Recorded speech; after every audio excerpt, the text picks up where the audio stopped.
what we're talking about here is the antagonist of the show is fate itself.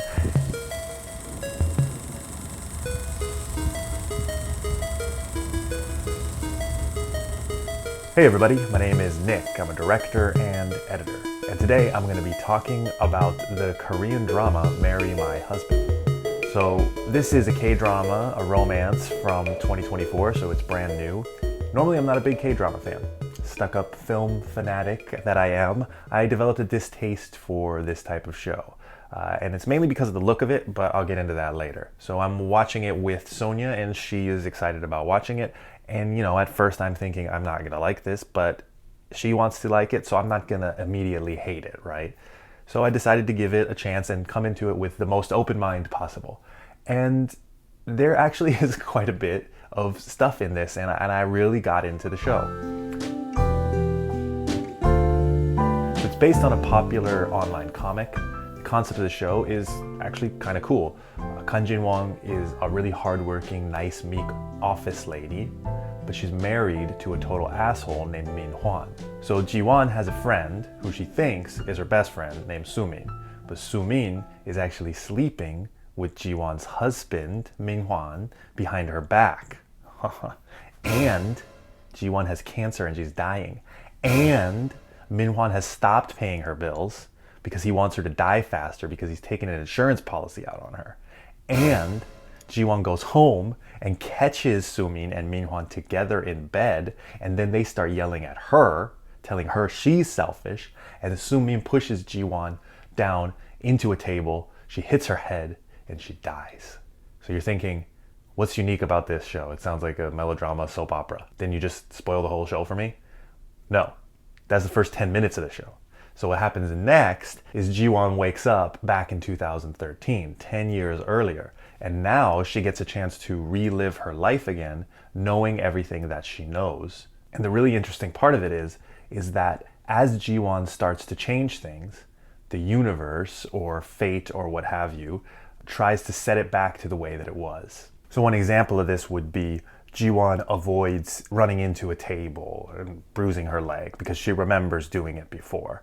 But then she turns the corner and a mail cart smashes into her and she bruises her leg in the same spot that she was trying to avoid bruising her leg.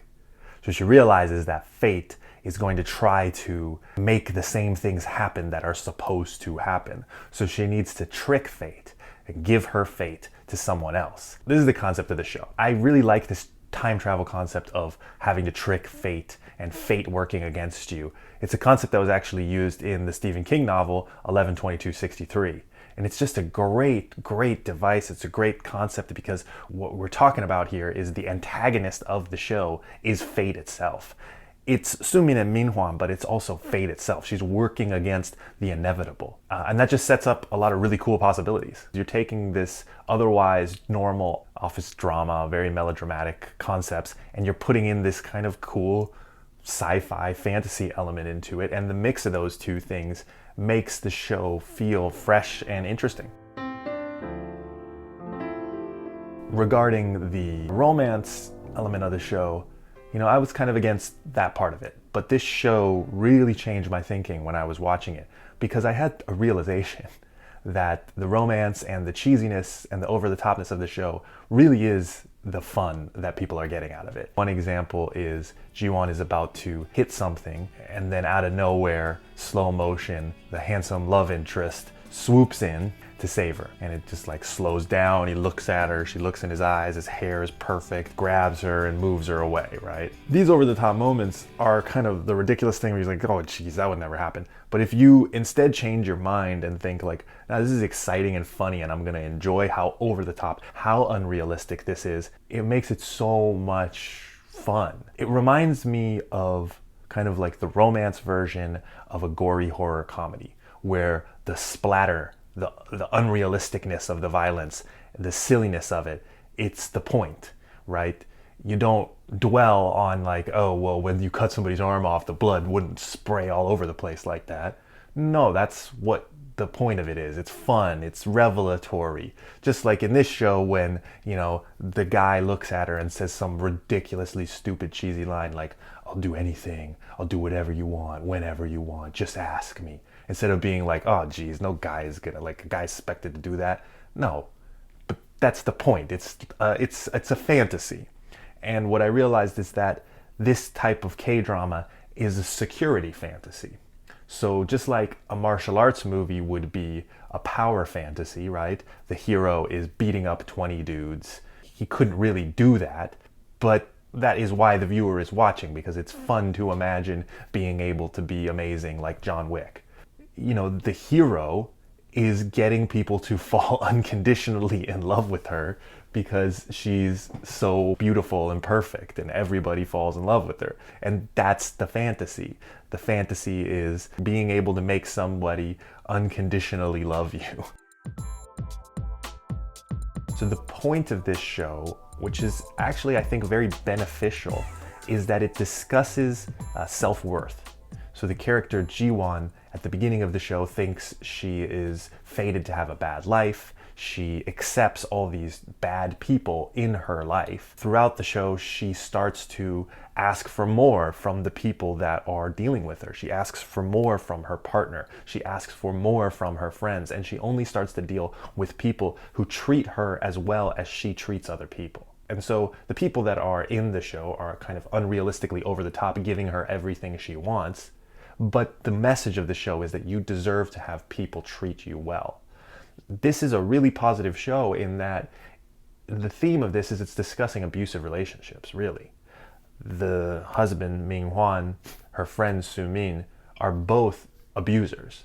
You know, they take her for granted. They tell her that they love her, they love bomb her, and then they ask for all these things in return and force her to do things that she doesn't want to do. They hit her, they gossip behind her back, they turn other people against her. They just really do a lot of bad things to her, and they pretend like they're her friend. And they trap her in a situation she can't get out of. There's a lot of examples in this show of classic things that abusive people do to keep you trapped. And the journey of Ji-won is to start to recognize who's an abuser and who's a good person, a person that is healthy for her to be friends with, to be in a relationship with.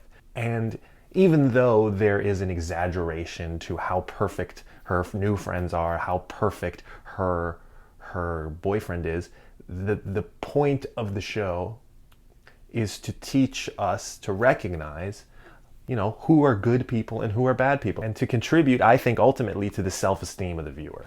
The fact that this is a popular show, it's a little cheesy, it's a little simplified, I think just really speaks to how effective this show could be in delivering that message. And so I think we can be snobby and say, oh, this isn't good art.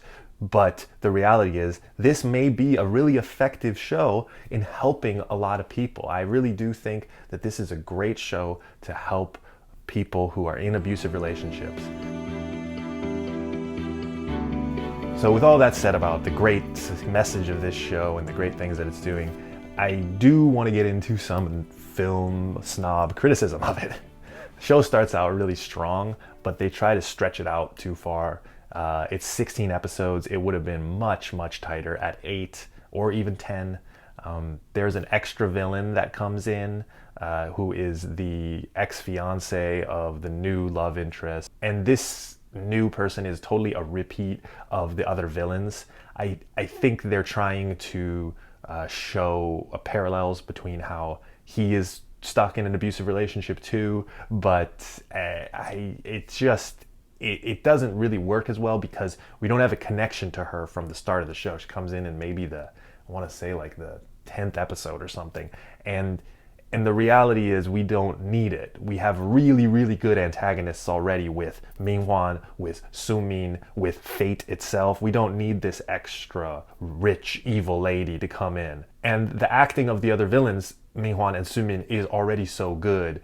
We are so invested in these two characters that we don't need this other one, and it distracts and takes the show on a tangent, and the only reason to do it is to stretch out the show, and I don't appreciate when people do that. I think it's a little disrespectful to the audience.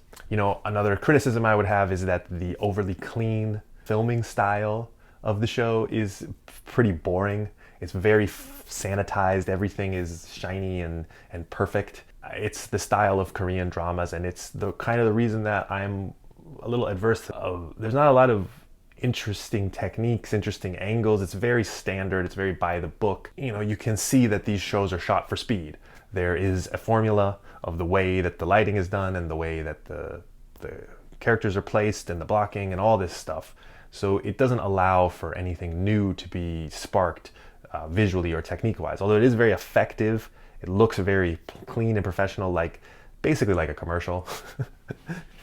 And speaking of commercials, the product placement in this show is actually laughably obvious. It's very overt and almost to the point of being enjoyable again. It's kind of offensive again, but it becomes enjoyable because it's so ridiculous and silly. There's a scene where they're driving in a car and he opens a glove box and there's all this coffee candy, and he's like, hey, what's this? And he's like, oh, my girlfriend loves this coffee candy. It's just such a tangent from the plot of the show. It just doesn't really add anything. It's just so obviously stuck in there to be advertisements, and they do that over and over again with different products. The relation to money in this show is a little concerning. But again, what we're talking about is fantasy fulfillment. This is a very commercialized world that we're in here. People really care about money. The new boyfriend is extremely rich. People are buying really expensive clothes, and that's seen as a positive. What people buy other people and things that they gift them, if it's cheap, if it's this, it's that. People are always talking about money in this show, and being rich is shown as being better than being poor. It's a little bit concerning in that way, but like what we're saying, this is fantasy fulfillment. So what we're doing is we're fulfilling the fantasy of people, and we live in a capitalist society, so obviously having a lot of money is a fantasy. Not being destitute is a fantasy. You get this kind of socialist critique of a lot of shows that dealing in this fantasy and teaching people that money will make you feel better is something that is often criticized. Now, I wonder, those people that are criticizing that, they have money maybe? For someone who doesn't have a lot of money, money would make a big difference. So I don't know if that fantasy fulfillment through this show of showing a life where somebody has a lot of money, they have a good job, things are working out for them, is that so negative to do? Is it so negative to show people a life where they have the comfort that they need and that they desire? I don't know. I'd be curious to hear both sides of that argument, but I'm kind of leaning towards thinking it's not as bad as people make it out to be, really, especially if it's on such a blatant level as this. We're really just showing, a perfect life, and this is the society that we live in, so a perfect life would also entail having a bunch of money, right? Matches the world that we're in. It's a beautiful fantasy that we're in. Everybody in the show is the most good-looking person you've ever seen in your life, so that makes it fun to watch for sure. So anyway, I can't fully recommend this show because it can't sustain the 16 episodes. It felt really front-loaded. All the good stuff is just in the front, and then you kind of stick with the show because you want to see how it ends. You're invested in it. And it doesn't really live up to how great the concept is and how good it is in the beginning. So I won't lie to you. I'll tell you I absolutely loved it at the start, but it did kind of drop off as the show went on, and I definitely don't appreciate that because, like I said, it's a little disrespectful to keep me engaged in this show when you could have saved my time and made it half as long. If you like K-dramas, it's great. Everyone in it is very good looking as per K-dramas. The women, the men, the clothes, they're all beautiful, so you can watch it just for eye candy. That's always fun to do. I really enjoyed some of the acting decisions of a lot of the Korean actors. I think it's interesting to see the different kind of techniques that actors are using in other cultures, right? So I noticed a lot of the female actresses would do this kind of lip curl angry thing, which I thought was very interesting and different. Like when they got pissed off, their eyes would get big and they'd kind of curl their lip. And I thought, it's such an interesting technique. I haven't seen that used before. It's a little overly expressive. It kind of fits in with the over-the-topness of the show. And then there's some of the male actors would do this thing with this noise that they would make where they would go, when they're frustrated. And the funny thing about that too is the subtitles will change the meaning of hush every time they say it. So they'll be like hush and they'll say like God damn, or hush and be like I can't believe you. It's very funny like that this expression, this hush, can have so many different meanings. So these kind of interesting cultural things are a great reason to watch shows from other countries. And ultimately that's the point of this channel. So remember to check out some of the other reviews introducing shows from Taiwan, Japan, China, Hong Kong, Korea. Look at those. I think it's great to watch shows and movies from other places. If you have any of those that you would like me to review, please let me know in the comments. I am happy to review, check out things that people recommend to me. Let me know, did you like Marry Your Husband? Did you dislike Marry Your Husband? Do you like K-dramas? Do you love K-dramas? Do you hate them? All right?